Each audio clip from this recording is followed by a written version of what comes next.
Le textile habillement français est en très mauvaise posture. En amont, côté fabrication, c'est DIM, mais aussi dans le lot les marques Petex et Wonderbra qui sont dans le rouge, avec l'annonce de la suppression de 400 emplois. Côté distribution, en aval, Vivarte, qui détient la Halle, André et Koukaï, entre autres, a annoncé la suppression de 1600 postes. La Halle serait une des enseignes les plus durement touchées, avec la fermeture de 244 magasins sur les 620. C'est 40% du parc. Ce télescopage de mauvaises nouvelles n'est qu'une étape de plus dans le délitement de la filière textile habillement française. Avec cette dimension en plus, la grande distribution trinque aussi. Un simple flashback pour bien mesurer ce qui est en œuvre depuis 25 ans déjà. D'abord, la relative indifférence des consommateurs quant à l'origine géographique des produits pour le prêt-à-porter de grande consommation.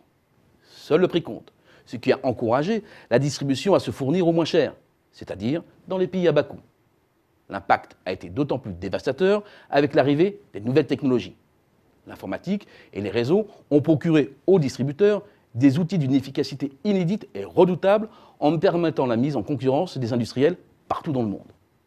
Dans les secteurs exposés à la concurrence internationale, dont les produits sont les plus souvent standardisés et où la main-d'œuvre représente une part importante du coût total, la bataille était perdue d'avance.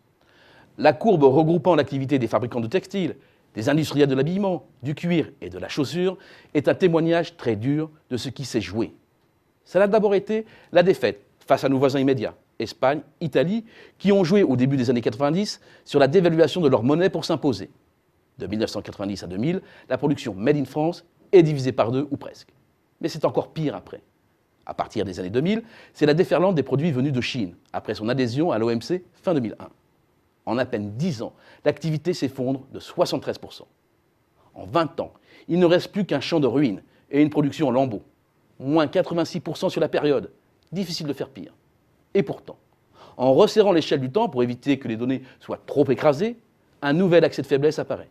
Début 2015, la production prend, une fois de plus, la mauvaise pente, laissant craindre le pire pour l'année à venir. Et c'est là précisément qu'interviennent les déboires de DIM. Mais attention, il faut s'interroger sur le sens à donner à une série qui a été divisée par plus de 7 en 25 ans. Bien entendu, la filière textile habillement traditionnelle a disparu. Mais cela ne doit pas masquer les transformations majeures qui se jouent à la marge. La France, c'est une terre d'excellence en matière de textile technique. Pour preuve, l'américain Excel va lancer cette année la construction d'une usine dédiée à la production de fibres de panne qui interviennent dans la réalisation de matériaux composites. L'ère du smart textile, ou du textile intelligent en français, offre aussi de nouvelles perspectives à l'ensemble de la filière, tant les applications potentielles sont nombreuses. Vêtements de protection, chauffants ou connectés. Paradoxalement, c'est dans la distribution que l'horizon se voile le plus.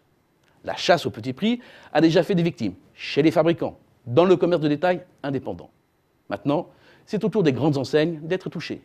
Et ce n'est pas terminé. L'arrivée du britannique Asos sur l'Internet français en 2010, celle de Primark, l'enseigne irlandaise à petit prix en France en 2013, montre bien que dans la grande distribution, la casse commence à peine.